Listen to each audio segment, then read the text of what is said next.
All right, dude. Man, Shelby, this looks awesome. And it fired me up to see you're slanging some weights on Instagram. I haven't seen it post in a minute, and you crushed it. I got a couple things.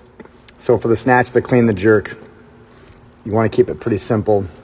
It all falls into kind of three buckets: stance, grip, and then positions.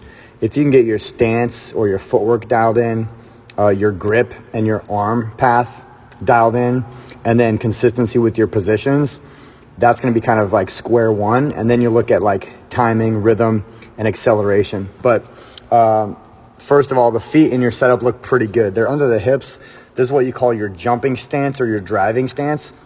This is where you're going to have the most power pushing into the earth when you don't need to go below parallel.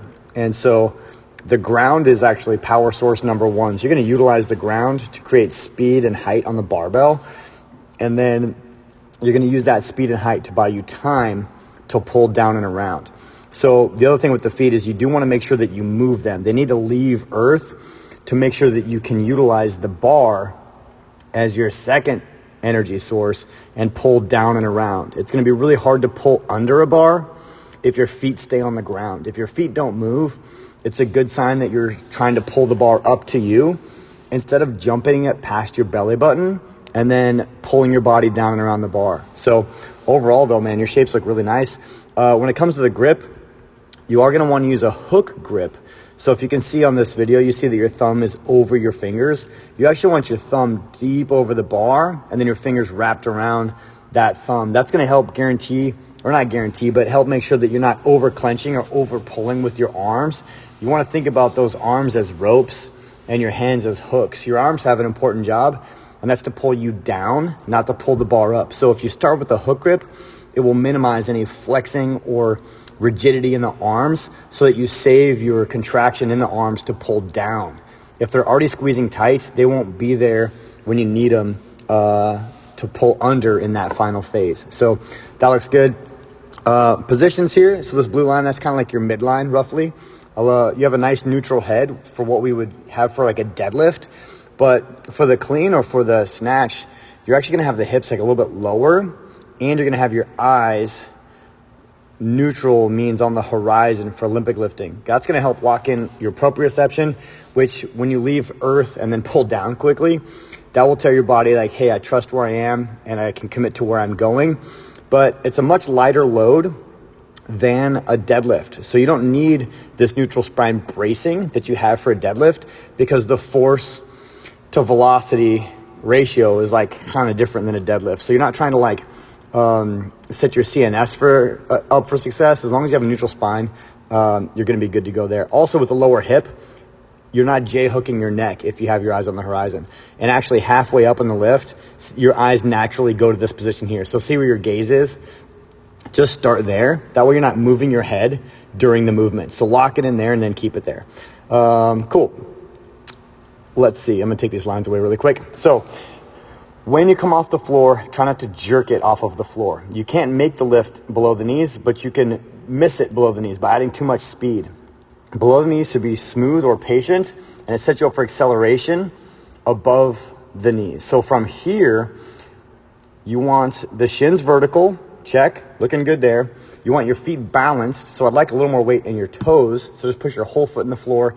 Your chest is over and covering the bar. That's really nice. Your hamstrings are loaded, lats are tight. That's actually a really good shape there. So even though you kind of yank the bar off the ground a little bit, which you can see it in the midline, how you kind of lose posture and you lose active shoulder. So here's a really good setup in the shoulders, and then you kind of yank, you're too fast, too early, and you lose that active shoulder right up, well, double circle, sorry, up in the shoulders.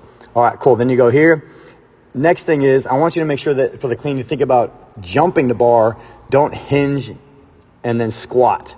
From here, the hips need to, you have a triangle between the shoulders, the hips and the bar, and the bar and the shoulders. This triangle needs to turn into a line before you add speed. So the way you do that is the hips are going to scoop forward, and you got it pretty good here, but you still have a shallow triangle when you go to jump.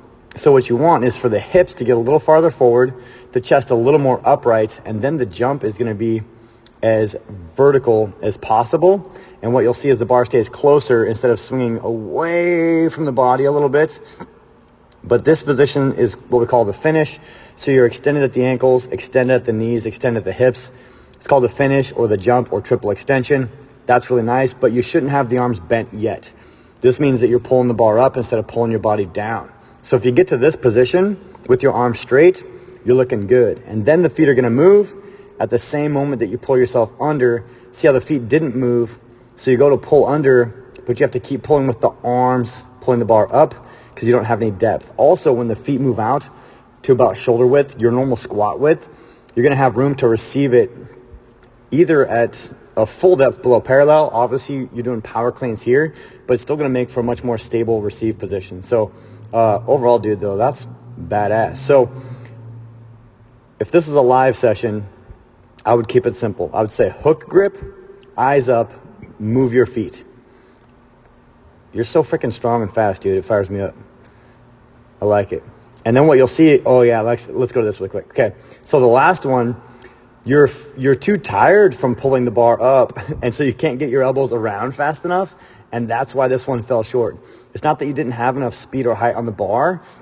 What you needed to do was move your feet to get under it a little deeper. Even though it's a power clean, you can still receive it above parallel, and then your arms are so tired that they can't, they just don't have it in them to get around the bar because they've been doing a lot of the work. So just remember to jump the bar up, pull your body down, and you'll be cleaning like 500-600 pounds soon.